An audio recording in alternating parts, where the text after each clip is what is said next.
So we look at the first part of forming a contract, and that starts at what we call an offer. It is the seedling in the flower of a contract. What we have is we have a promise, right? We have a promise to do something or not do something by one party.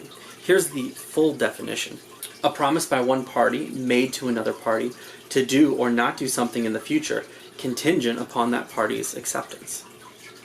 So as we go on, as we see, we have acceptance and consideration coming up. Right now, let's just talk about an offer. How do we know what an offer is?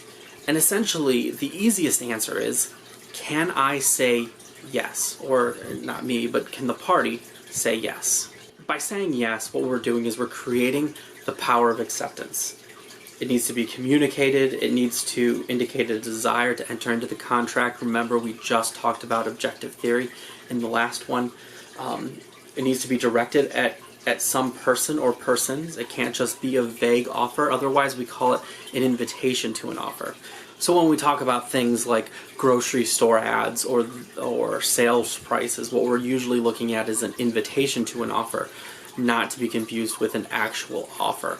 An offer is made on site, and we've seen cases where that gets described. But essentially understand that it has to be made to a person or persons. It can't be just general. It has to invite acceptance, and it has to create a reasonable understanding that upon acceptance, a contract will rise. Again, this goes back to objective theory. Now here are some examples that I will give you based on kind of uncertainty and can one person accept. So the first one we have is the Eternia Market puts an ad in the paper for 10 cents per pound for melons.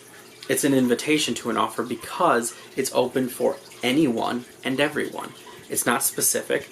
In fact, if you go there, there'll be a price on the thing that will be the actual offer. And then we have He-Man putting up a poster that says, reward $50 for anyone who finds and returns my armored tiger battle cat. And so again, this becomes acceptable because only one person can accept. There's one battle cat. If you perform this task, you actually have created that acceptance, and you've created that offer. So again, these are kind of the differences that we see between being able to offer somebody that's just kind of general versus something that has to be very specific.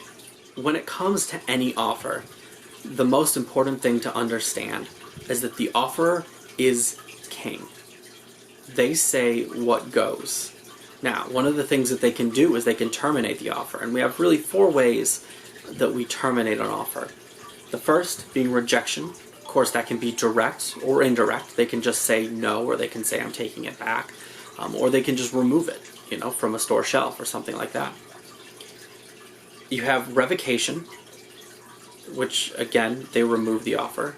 You have lapse, which goes back to a period of time of what the courts say is in a reasonable amount of time. And then finally you have death or incapacity. It's important to note here that death or incapacity only works on the offer, not after acceptance. Once you die, if you have a contract, the contract does not die just because you die. Your estate is responsible for that contract, and it's important to understand that fact. Okay? So, when it comes to death or incapacity, it gets revoked if it's before acceptance. If it becomes a contract after acceptance, then this part is void, and in fact the contract moves forward. And the last thing we're going to talk about offers is what we call the irrevocable offer, or what's sometimes referred to as an option contract.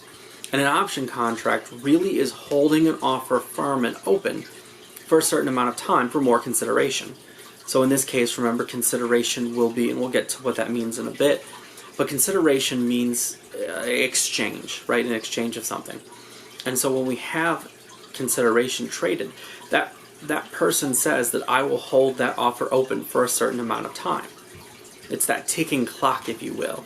It makes sure that you don't offer it to someone else. It means that you won't make the changes on those terms, right? This is the, I'm going to go talk to my wife. This is the, I need to think about it, that sort of thing. But if you want to ensure that that offer doesn't go away and that they don't turn and give it to someone else, then you do this. You do the irrevocable offer.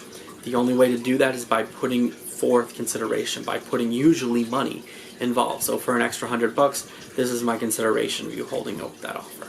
So again, the basis of an offer is the power of acceptance. Can you say yes? And if you can say yes, then you probably have a valid offer to do something or to not do something. Next, we're going to talk about acceptance and what that means, and then consideration, the other parts of a contract.